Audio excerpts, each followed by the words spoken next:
Hi everyone, Elle Hackney here, and welcome back to my YouTube channel where I get to speak to everyone in the book community, whether they be authors, illustrators, industry professionals, or podcasters. And today I have an author I can't wait to speak with about their brand new book because it's so intriguing and inspiring. Matt Samuel, welcome. Thank you for having me today. I'm very excited about your journey with writing. How did this all come into fruition for you? So I suppose I used to be a primary school teacher back in the day, and I'm talking like 25, 30 years ago. And while I was teaching, I used to love reading picture books. Picture books were probably one of my favorite art forms ever. And just like seeing how they worked and stuff always fascinated me. So when I left teaching in London and moved into advertising, I really, really missed like that having that experience of reading picture books to children. So during COVID, and when everyone was locked in, I decided to do a writing picture book course with AWC, the Australian Writers Centre, and it completely opened my eyes on the magic of creating and writing picture books. And from there, I suppose my journey was it was actually fairly quick in the fact that I wrote a couple of stories while I was on that course, and I think it was probably my second or my third story I actually pitched during my first year at the CYA, with CYA assessment, and I was very fortunate to have been assessed by Rowena Beresford at it was Yellow Brick Books, but now Riveted Press. And when I pitched two stories to Rowena, and one of them was The Other Side of the Clouds. And Rowena said that she really liked it. She had a few changes, a few suggestions, and yeah. From there, I submitted it to her, and then after a little bit of work and stuff, I came back with a contract, which completely was one of the best things ever. And yeah, from there, it's I suppose my journey has been, it's just been the most enjoyable time ever, just working, on a picture book and seeing how it all came out. So The Other Side of the Clouds came out, I don't know if you can see that there, came out this time, probably came out August last year, came out just before Book Week. And so myself and Tam, the illustrator, because we both live in the same, we're fortunate to live in the same city, were able to do a bit of a book week tour, and it was fantastic. And this is what I find intriguing about your book because it is such an open title. Tell us about the story. So, The Other Side of the Clouds is about a young boy who is going through something very sad in his life. I didn't want to be too specific as to what that sadness would be because it could be an overwhelming grief. It could be something very simple like his dog died. It could be something that he was in trouble, or it's he's feeling sad. And so he is locking himself away. He's feeling very sad, and he's he is a bit overwhelmed by his emotions. And so the book is the journey from feeling this to then coming out through the other side, and hence the other side of the clouds, because he really does feel it take him. And my my idea behind this is that we all feel sad. We're all capable of those really dark and horrible days. But underneath it and in us all is the innate ability for hope. And that is what I want whoever reads this book to hear, to hear those tiny drops of hope within them, that is that magic which can sometimes just get us through those really dark days. And that's what I find so inspiring with this book as well, because it's a great tool for guardians who are reading it with the child, because Yeah. it's a great can of worms to open up. And you can have a big discussion or a small discussion. The child can speak, the adult can speak. And this is what I like about this book and this journey that you've got, because it's an important thing to do. And picture books, like you say, from the start, they stay with you right through to your life, don't they? Yes, they do. And like some of my favorite like picture books ever, for example, uh, Maurice Sendak's "Where the Wild Things Are," are things that I suppose that you just take with you, like on your journey as in life as an adult, and What that's were what I'm your hoping the book will do too. So other than Where the Wild Things Are, what were your other favorite standout picture books from being a child? Oh, um, I I love Tom Brown Rose and the Midnight Cat. I don't know if you remember that one. Um, that was one of my favorites. Um, uh, but that's as growing up, that they were probably my two. At the moment, um, I love anything by Oliver Jeffries. I think he's just extraordinary, and everything he does, every book, he's just a genius to me. Because it's my dream for everyone who has a picture book out there. That wouldn't it be lovely if your picture book was somebody's childhood picture book memory one day? Because they Yes. are special, absolutely. And so working with Rowena Beresford, who I've pitched to her before as well, she's just fantastic to talk to. Whether you get a contract or not, you always get something from a meeting with her. You did mention a few suggestions. How many rewrites did it take? With Clouds, there was a bit of back and forwards because I suppose there was as to what the actual message was going to be because I had like there was I suppose there was a whole host of different other things going on, and what Rowena helped me do in probably about 5 or 6 edits um, was just hone what that was. So it was just that little bit tighter. And as we all know, with picture books, less is more.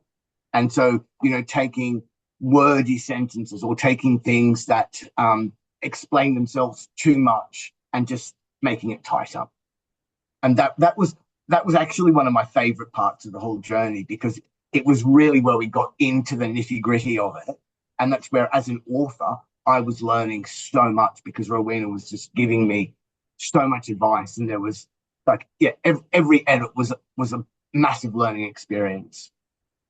How do you find, because you've done a writing course, a pitch book course, that is a great, credible course to do. How did you find learning what you learned from there, but then actually being in the game and working with a publisher and then editing to that rhythm? What's sort of the experience between the two? Well, when you do the writing picture book course, the tutor actually goes through and gives you notes on what I mean. You actually get to write a couple of stories. And when I was doing it, it was the wonderful Zanny Louise, who is extraordinary as well. And so I suppose doing that, it actually prepares you for it. But one thing you do learn is, and just speaking to other friends who've had picture books written, is that every publisher is different. So what works on like with Riveted Press might be very very different to someone who is working with HarperCollins. So but each of them it's essentially the same thing. It's always just um tightening it and just making it the best possible experience for that reader. And that's why I think it's important to do similar to what you've done. Just ask everyone, put your hand out there, like, courses or publishers or CYA, because I don't think there is rhyme or reason in this industry at No, all. there's not. I mean, I find the CYA absolutely fantastic. Um, and then, I mean, also, I mean, Kidlit, I've experienced part of that as well. Kidlit Victoria. I'm also part of a critique group through, and it's actually one of the best things that I've ever done for my writing because having that, having what you do like critiqued by people of like your own peers and just giving advice for when you think, have I got it? And they go, you're missing something. And it really is where you learn. And then even by critiquing other people's work, you see um, what they're doing that's really good, or you sometimes you can see a way through something, and then it helps you with with your writing. Yeah, I couldn't agree with you more. And also with my critique group as well, it's nice to see along the way them getting their success as well. Because one And by we've one, we're all sort yeah of getting somewhere with it, yeah, and we've which is all done that, but it's like as with anything, especially in this game, it takes a long time, and sometimes it's it takes such a long time. It can be disheartening, but when there is some success, even a small bit of success, we all celebrate it. Yeah, absolutely. So advice for someone who would love to be in your shoes there, Matt. What's your best? I would definitely say do the writing pitchable course at the Australian Writers Centre. Go to as many conferences as possible. Meet editors. Go and do assessments because that's gold. I mean, I sign up for as many different assessments as I possibly can because it's that opportunity to have your writing in front of an editor and to see what they think about it. Because sometimes you can pitch the same story to the same editor. Someone likes it, and someone can go, no, nah, it's just got so many holes, and they might actually have a lot of issues with it. But you know, the other editor could really love it, and it could be a contract. So you don't know until you try. And also, I've noticed with assessments as well is you'll get a feel of what they're after Yeah, because it may not necessarily be a case of your writing's good or it's got holes. It also could be a case of, well, we've actually got enough in our publishing pipeline for the next 2 years with this, but here's some feedback, here's something, skills and tools you can work with. It just may not fit us at the moment, which I think is valuable, isn't it? And it is you're very connecting valuable. with that relationship as well because you're also showing that you're good to work with as well, that you're understanding. Yeah, And Matt, so with this amazing book you've got and your teaching background, are you available for school visits? I am.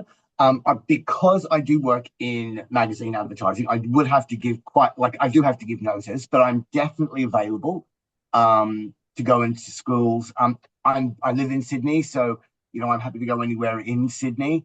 And yeah, I mean, I love it. I love getting in front of schools and children and talking about my book and discussing it. And what about Zoom for those who aren't in Sydney? I can certainly do Zoom calls. I can do Zoom sessions. I'm definitely open to that.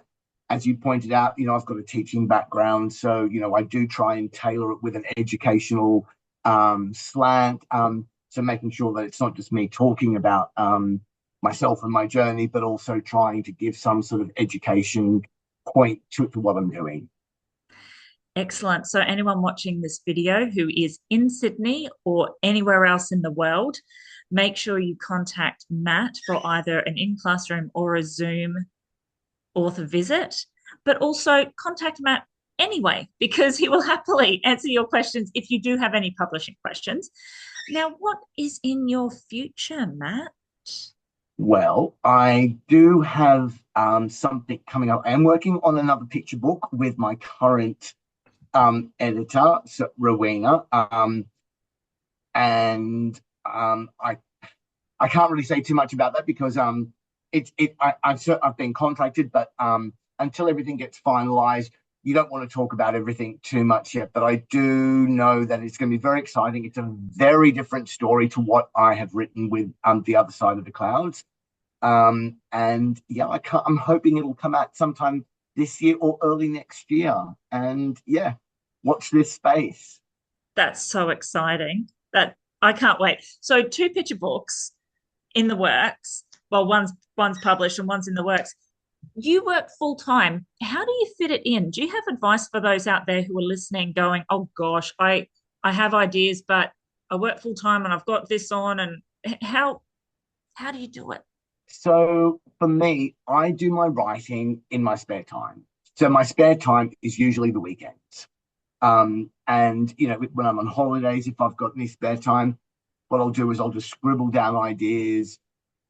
But usually I will set a time either Saturday or Sunday or Saturday and Sunday, depending on what I've got on that weekend. But I usually try and set aside a couple of hour blocks and just go for it. And I think because I'm part of a critique group and we're always offering new stories to each other, it kind of knowing that every 5 or 6 weeks I've got an opportunity. I try and get something new for that group. So it gives me a bit of a deadline. And obviously, I want to get different stories out to as many different publishers. So it's in my best interest to set aside as much time as I can each week. If I don't do it, no one else is going to do it for me. So yeah, it's my one thing that I really, really love doing, in my own time. And yeah, it's just you have to find the time. Just, set those blocks aside. No, I couldn't agree with you more on that one. So, when you were teaching and you loved picture books, did you ever think that this would happen for you? Never in a million years.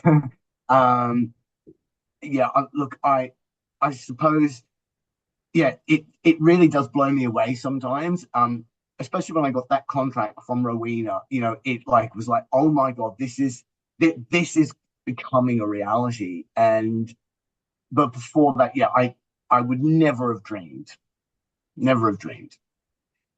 I'm so excited for you. I'm so incredibly happy for you, Matt. I believe from here on in, it's just going to be book after book after book. And I hope it is. So Oh, I hope so.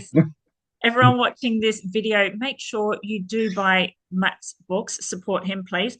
Also, when you do buy the book, you need to review it. So Goodreads, Instagram, any kind of platform, share his content, follow him on socials, because we do want to see authors who are so passionate about what they do grow in the industry. So we're all here to support each other. Matt, thank you so much for talking with me today. I've loved this conversation. My pleasure. Thank you very much for having me today. I really appreciate it, Lauren.